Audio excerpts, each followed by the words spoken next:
Good morning students.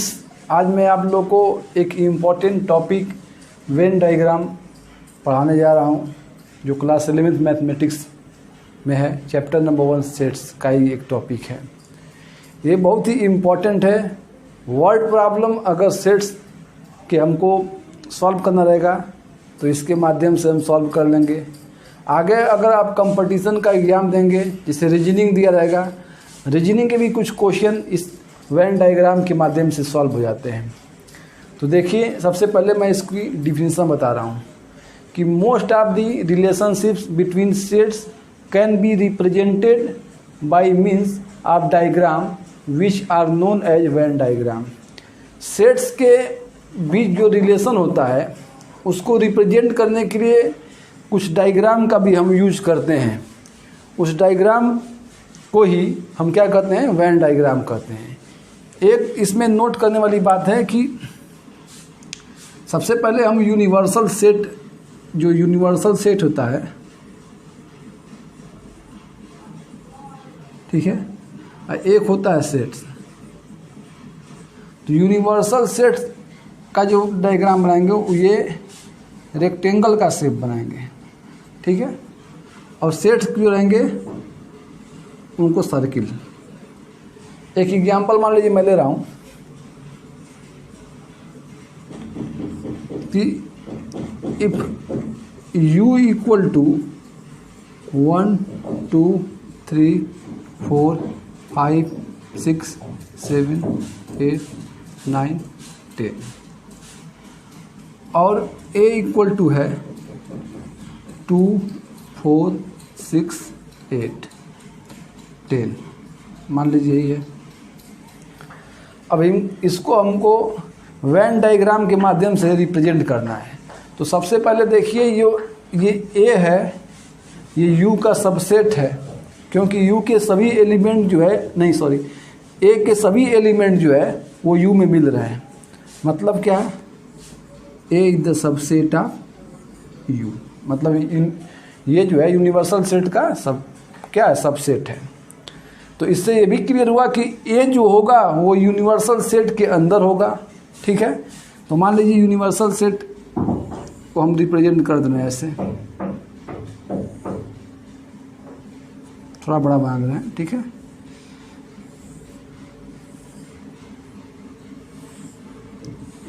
ये मान लीजिए आपका यूनिवर्सल सेट है, ठीक है, और ये आपका ये सेट है, सेट ए। तो इसके एलिमेंट क्या क्या हैं, 2 4 6 8 और 10, ठीक है। और ये जो सेट जो है ए, इसका क्या है, सबसेट है। तो इसका मतलब ये इसी के अंदर एलिमेंट रहेंगे।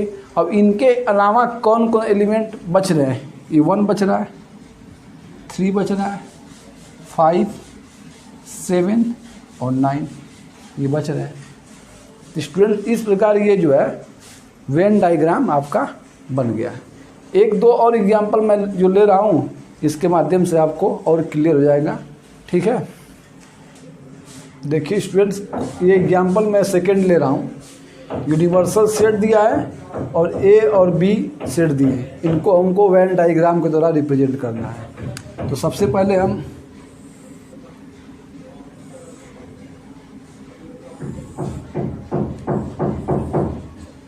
ये बना दिए।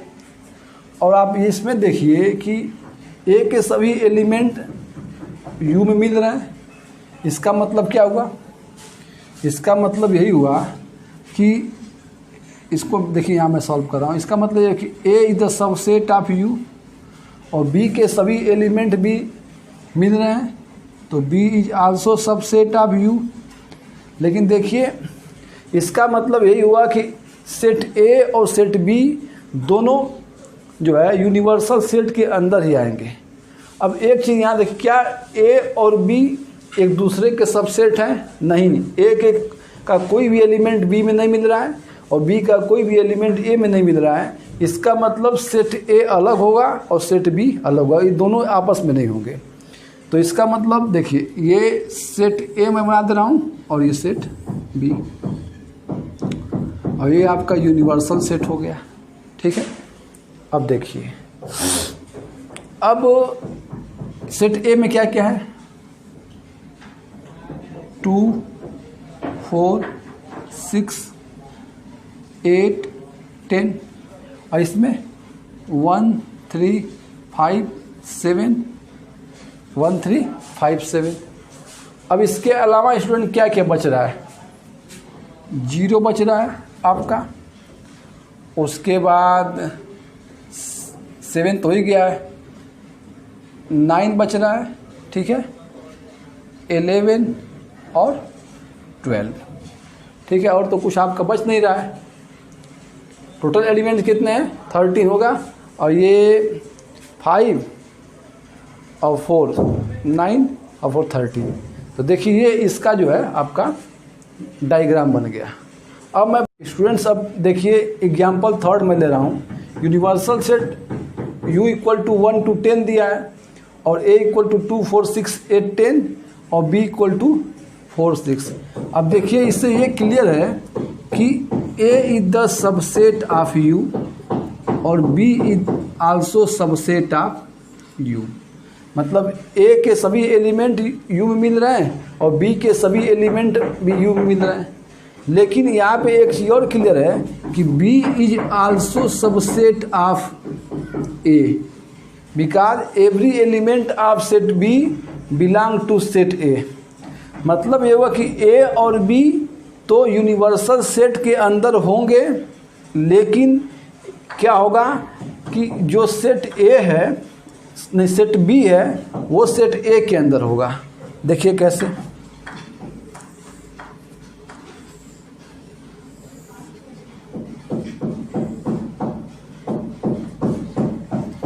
ये मान लीजिए स्टूडेंट्स सेट ए है और ये सेट बी है, तो होगा क्या, इसमें 4 और 6 लिख दीजिए, और इसके अलावा क्या बच रहा है, 2 8 10, 2 8 और 10 को हम यहाँ लिख देंगे। और इन जो एलिमेंट लिखेंगे इनके अलावा जो बच रहा है सब यूनिवर्सल सेट में आप लिख दीजिए। मतलब 1 3 5 7 9। ठीक है, तो आपके कितने हो गए, 10 हो गए। तो इस प्रकार स्टूडेंट्स इसका जो है आपको बन गया। बस आपको ये जानना है कि जो सबसेट होगा वो उसके अंदर ही होगा। जैसे आपका ये जो बी सबसेट ए का था तो ए के अंदर हो गया, और ए और बी दोनों सबसेट थे यू के, तो ये दोनों इसके अंदर बन गए। स्टूडेंट्स अब मैं ऑपरेशन ऑन सेट के बारे में बात कर रहा हूँ। देखिए पहला है union of sets. Union of sets क्या होता है, let A and B are two sets, the union of set A and B is the set which consist all the elements of set A and all the elements of set B, the common elements being taken only once, it is denoted by U। इस definition का मतलब ये students कि अगर दो set A और B हैं तो अगर उनका यूनियन निकालना हो सेट A और B का, तो सेट A के सभी एलिमेंट ले लेते हैं और सेट B के भी सभी एलिमेंट रहते हैं, लेकिन दोनों में जो कॉमन होता है उसको केवल एक ही बार लिखते हैं। तो ये इसका मतलब हुआ, और it is denoted by you. ये यू, इसको यू नहीं मतलब इस सिंबल से डिनोट करते हैं। ठीक है ना। अब देखिए एक एग्जाम्पल मैं ले रहा हूँ। If A equal to set A equal to 2 4 6 8 और बी इक्वल टू मान लीजिए 6 8 10 12, हमको इसका यूनियन निकालना है, ए यूनियन बी। देखिए कैसे सॉल्व करेंगे। ए यूनियन बी निकालना रहेगा। देखिए जो इसमें मिलेगा उसको भी लेते हैं, जो नहीं मिलता है उसको भी। 2 4 देखिए नहीं मिल रहा है तो ले लेंगे, 6 और 8 और उसके बाद क्या है 10 12। मतलब ऐसा लेना चाहिए कि ए के भी सभी एलिमेंट इसमें आ जाए और बी के भी सभी एलिमेंट आ जाए। देखिए 2 4 6 8 है तो 2 4 6 8 इसमें भी है, 6 8 10 12 है तो 6 8 10 12 भी है। तो इस प्रकार यूनियन जो है स्टूडेंट्स निकलता है। देखिए जो चीज़ कॉमन है जैसे 6 और 8 दोनों में कॉमन है तो उसको केवल एक ही बार लिखें। ठीक है, एक मैं और एग्जांपल ले रहा हूँ। मान लीजिए if A equal to AEIOU और B इक्वल टू आ गया AIU। हमको A यूनियन B निकालना है। क्या निकालना है? A union B। तो क्या जाएगा AEIOU।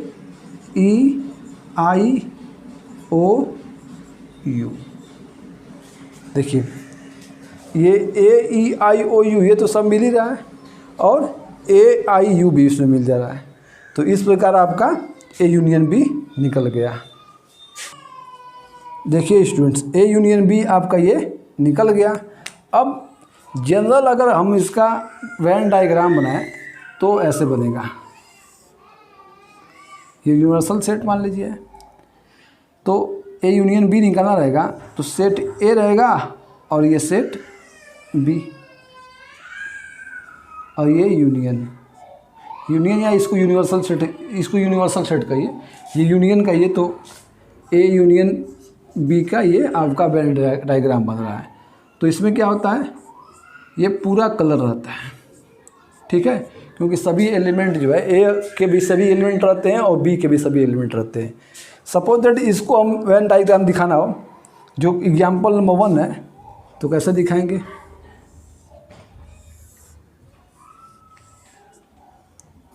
सेट A लिख दीजिए, सेट B A B और क्या क्या है 2 और 4 इसमें है, 2 लिख दीजिए, 4 लिख दीजिए, 10 और 12। देखिए क्या दोनों में कॉमन है 6 8 कॉमन है तो 6 और 8 कॉमन हो जाएंगे। तो देखिए ये आपका हो गया। ठीक है, तो इस प्रकार आपका ऑपरेशन ऑन द सेट जो है में यूनियन ऑफ सेट कंप्लीट हो गया। स्टूडेंट्स अब मैं आप properties of operation of union बताने जा रहा हूँ। इसमें क्या होता है, पहला दिया फर्स्ट इसकी प्रॉपर्टी कि A union B equal to B union A, ये दोनों मतलब बराबर होगा। अगर इसका मतलब ये हुआ कि अगर A कोई सेट दिया हो सपोज दैट 1 2 3 और B कोई सेट दे दिया हो मान लीजिए 4 5 तो A यूनियन B वही होगा जो B यूनियन, अभी मैं इसको बता भी दे रहा हूँ। देखिए 1 2 3 4 5 हो जाएगा A यूनियन B। ठीक है, और B यूनियन अगर आप A भी निकालेंगे तो 1 2 3 4 5 ये दोनों इक्वल हो जाएंगे। तो इसको बोलते हैं A union B equal to B union A equal to commutative law बोलते हैं इसको। ठीक है ना। सेकेंड है कि अगर A यूनियन B का निकाल दिया जाए और इसका यूनियन C के साथ निकाला जाए और A यूनियन उसके बाद B यूनियन C अगर ये दोनों निकाला जाए तो ये आपस में इक्वल होंगे। इसको बोलते हैं एसोसिएटिव लॉ। ठीक है। थर्ड देखिए A union phi equal to A, ये क्या है लॉ ऑफ आइडेंटिटी एलिमेंट। तो ये भी आप समझ सकते हैं। मान लीजिए कोई भी आपका एक सेट है, जैसे हम ले रहे हैं मान लीजिए कुछ भी A और B ले लिए।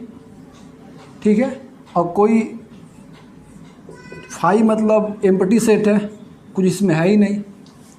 तो अगर इन दोनों का हम निकालेंगे, ठीक है, A यूनियन फाई निकालेंगे तो A और B, इसका मतलब क्या हुआ A ही आ गया।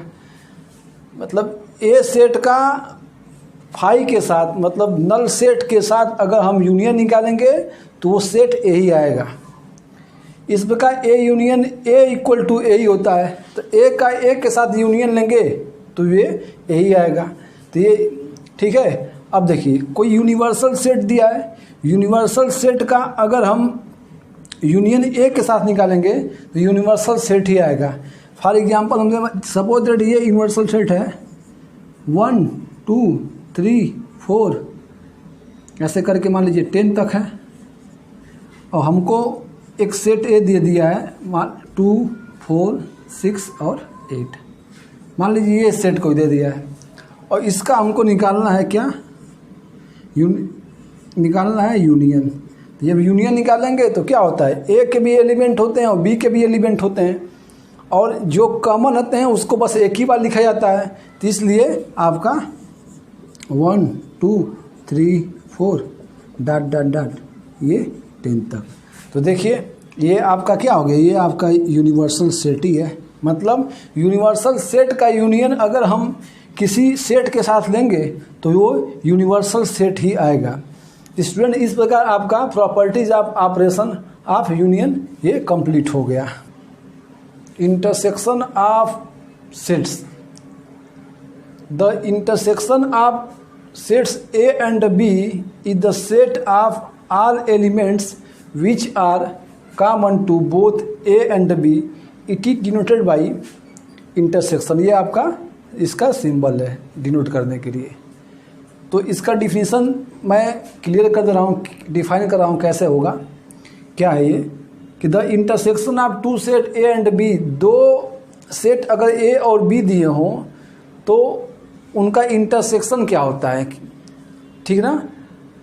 इंटरसेक्शन क्या होता है कि जो उन दोनों में कॉमन हो, जो एलिमेंट ए और बी दोनों में कॉमन हो, उन्हीं का जो सेट बनता है वही इंटरसेक्शन होता है। देखिए एक एग्जांपल मैं ले रहा हूँ। Suppose that A equal to कोई है ऐसे, जैसे मान लीजिए जैसे गीता आ गया, सीता आ गया, ठीक है, कुछ भी ले लीजिए, मोहिनी, ये 3 गर्ल्स का ये जो है सेट है। और बी इक्वल टू मान लीजिए बबीता, गीता और सुनीता, ये सेट ए दिया है। गीता, सीता और मोहिनी ये 3 मतलब इसमें है, और बबीता, गीता और सुनीता ये 3 एलिमेंट इसमें है। तो इसका हमको निकालना है इंटरसेक्शन। तो स्टूडेंट्स होगा क्या, बस जो एलिमेंट इन दोनों में कॉमन होगा, दोनों में मिलेगा, वही हो जाएगा इसका इंटरसेक्शन। तो देखिए गीता इसमें भी है, इसमें दोनों मिल रहा,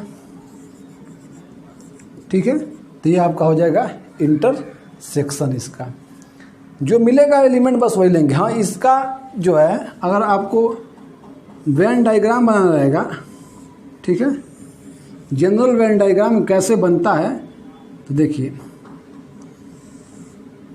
मान लीजिए ये सेट ए है और ये सेट बी है, तो बस इसमें जो कॉमन आता है उसी को कलर कर देते हैं, इंटरसेक्शन को।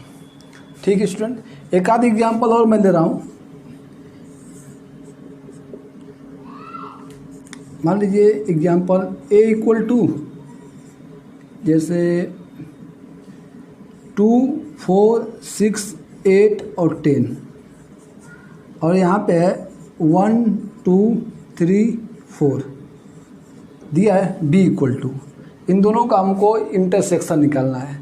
तो देखिए कैसे निकलेगा, A intersection B equal to, इन दोनों में क्या क्या मिल रहा है, 2 कॉमन है और 4 कॉमन है, तो 2 और 4 जो है ये आपका क्या होगा, इंटरसेक्शन होगा। ठीक है स्टूडेंट, अब मैं इसकी क्या प्रॉपर्टीज़ के बारे में बात करूंगा कि इंटरसेक्शन ऑफ जो सेट्स की प्रॉपर्टी है वो क्या होती है। अब मैं properties of operation of intersection की बात कर रहा हूँ। देखिए इसमें 6 प्रॉपर्टी दिया गया है। तो फर्स्ट दिया है कि A intersection B equal to B intersection A, commutative law. मतलब स्टूडेंट्स कि अगर ए इंटरसेक्शन बी निकालेंगे और बी इंटरसेक्शन ए निकालेंगे तो दोनों बराबर आएगा। मैं एक एग्जाम्पल ले रहा हूँ कि ए इक्वल टू 1 2 3 और बी इक्वल टू मान लीजिए बस 2 दे दिया है, ठीक है। तो ए इंटरसेक्शन बी निकालेंगे तो क्या आएगा, बस 2 आएगा, और बी इंटरसेक्शन ए निकालेंगे तब भी ये 2 आएगा। मतलब क्या है, क्या इंटरसेक्शन का मतलब क्या, दोनों में मिल रहा है, ये 2 मिल रहा है तो ये भी मतलब दोनों बराबर आएंगे, ठीक है। और ये ए इंटरसेक्शन बी निकालिए और उसके साथ इंटरसेक्शन सी निकालिए और बी इंटरसेक्शन सी और उसके साथ एक ए इंटरसेक्शन सी निकाल दीजिए तो क्या होगा, ये दोनों बराबर होगा। ये हो जाता है एसोसिएटिव लॉ। थर्ड देखिए, phi intersection A equal to phi, मतलब कोई अगर नल सेट दिया है, मान लीजिए कोई नल सेट दिया है और बी इक्वल टू कुछ भी, मान लीजिए ए और बी दे दिया है, तो अगर हम जैसे ये फाई है, ठीक है, तो phi intersection A, phi intersection A मतलब आपको ये मानना पड़ेगा सेट ए इक्वल टू, तो फाई के साथ इंटरसेक्शन ए निकालेंगे तो क्या आएगा, ये भी नल सेट ही आएगा। क्यों, क्योंकि कुछ मिल ही नहीं रहा है तो ये नल सेट ही आएगा, मतलब फाई ही आएगा। और ए इंटरसेक्शन ए, तो ए इंटरसेक्शन ए भी यही आएगा, क्योंकि ए के साथ जो इंटरसेक्शन होगा, ठीक है, वो सेम चीज जो मिलेगा ए, दोनों यही ए सेट है इसलिए यही आएगा, ठीक है। अब देखिए और एक चीज याद है स्टूडेंट, यूनिवर्सल सेट का इंटरसेक्शन अगर ए के साथ लेंगे, ठीक है, तो वो भी आपका ए आएगा। इसको भी देखिए, मान लीजिए कि ये यूनिवर्सल सेट है 1 2 3, ये 10 तक है और ए इक्वल टू बस दे दिया है 1 2 3। यूनिवर्सल सेट का अगर इंटरसेक्शन निकालेंगे तो 1 2 3 आएगा, मतलब ए आएगा। क्यों, क्योंकि इंटरसेक्शन का मतलब कि जो बस मिलेगा दोनों में वही लिखते हैं, तो 1 2 3 इसमें मिल रहा है तो 1 2 3 का मतलब क्या है, ये सेट ए ही आ गया। और देख लीजिए ए इंटरसेक्शन फिर उसके बाद बी इंटरसेक्शन सी, तो A intersection B union A intersection C, ये हो जाता है। इसको बोलते हैं डिस्ट्रीब्यूटिव प्रॉपर्टी, ठीक है। डिसजॉइंट सेट्स देख लीजिए स्टूडेंट, डिसजॉइंट सेट्स क्या होता है, if A and B are, disjoint set देख लीजिए, if A and B are two sets such that a intersection b equal to 5, then a and b are called disjoint set। मतलब students दो set दिए गए हैं और दोनों में कोई भी इंटरसेक्शन, मतलब ए इंटरसेक्शन बी निकालें तो हमको कुछ ना मिले, मतलब नल सेट मिले। मतलब इसका ये है कि ए और बी में कोई भी कॉमन एलिमेंट ना हो तो उस सेट्स को बोलते हैं डिसजॉइंट सेट्स। देख लीजिए, अगर a इक्वल टू 1 3 5 7 है, ठीक है, और b इक्वल टू मान दे दिया है 2 4 6 8, तो a इंटरसेक्शन b क्या होगा, 5 होगा। क्यों, क्योंकि इसमें तो कुछ मिल ही नहीं रहा है, ठीक है, कोई कॉमन नहीं है, ठीक है। अगर इसको हम फिगर बना दें, ये मान लीजिए यूनिवर्सल सेट है और ये सेट ए है और ये सेट बी है, दोनों में कुछ कॉमन नहीं है इसलिए दोनों को हम क्या करेंगे, अलग अलग बना देंगे, ठीक है स्टूडेंट। तो आपका ये डिसजॉइंट सेट कंप्लीट हो गया। Difference of sets, difference of sets क्या होता है, the difference of set A and B in this order in the set of element which belong to A but not to B. मतलब student ये होता है कि अगर ए और बी दो सेट दिए गए हैं और हमको ए माइनस बी मतलब उनका डिफरेंस निकालना है तो करेंगे क्या कि ए में से बी के एलिमेंट को सब्ट्रैक्ट कर देंगे, मतलब बी के एलिमेंट उसमें शामिल नहीं रहेंगे। जैसे मान लीजिए एग्जांपल ले रहा हूँ, ए इक्वल टू 1 2 3 4 5 और 6 और बी इक्वल टू 2 6 2 4 6 8। हमको निकालना है a माइनस बी। क्या करेंगे, जो जो एलिमेंट इसमें b में है 2 4 6 8, तो मान लीजिए इसमें a में नहीं है, 8 से कोई मतलब नहीं है, लेकिन 2 4 6 बस आप इसमें से हटा दीजिए तो बचेगा क्या 1 3 5। ये आपका क्या हो गया a माइनस बी हो गया। और b माइनस a निकलना रहेगा। स्टूडेंट्स इसका क्या मतलब हुआ कि आप b में से जो भी एक एलिमेंट है उसको हटा दीजिए, ठीक है। तो 2 4 6 इसमें है और 2 4 6 इसमें भी है, तो ये निकल जाएगा। तो क्या बचेगा, केवल 8 बचेगा। तो स्टूडेंट्स अभी आप एक प्रॉपर्टी पीछे देखे थे कि क्या होता था कि आप A union B equal to B union A रहता था और A intersection B equal to B intersection A, लेकिन इसमें ऐसा नहीं होता है। A minus B not equal to B minus A. अब इसका जनरली हम अगर वेन डायग्राम खींचे तो ये आपका तो यूनिवर्सल सेट हो जाएगा, ये सेट ए है और ये सेट बी है, ठीक है। तो हम कैसे क्या करते हैं, a माइनस बी का अगर फिगर निकलना है तो इस पार्ट को कलर कर देंगे, बी वाले को नहीं, बी तो निकल चुका है। तो ये a माइनस बी का हो गया। और अगर हम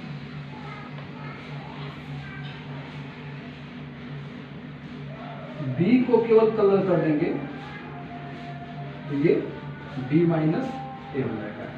फ्रेंड इस प्रकार आपका डिफरेंस ऑफ सेट कंप्लीट हो गया है।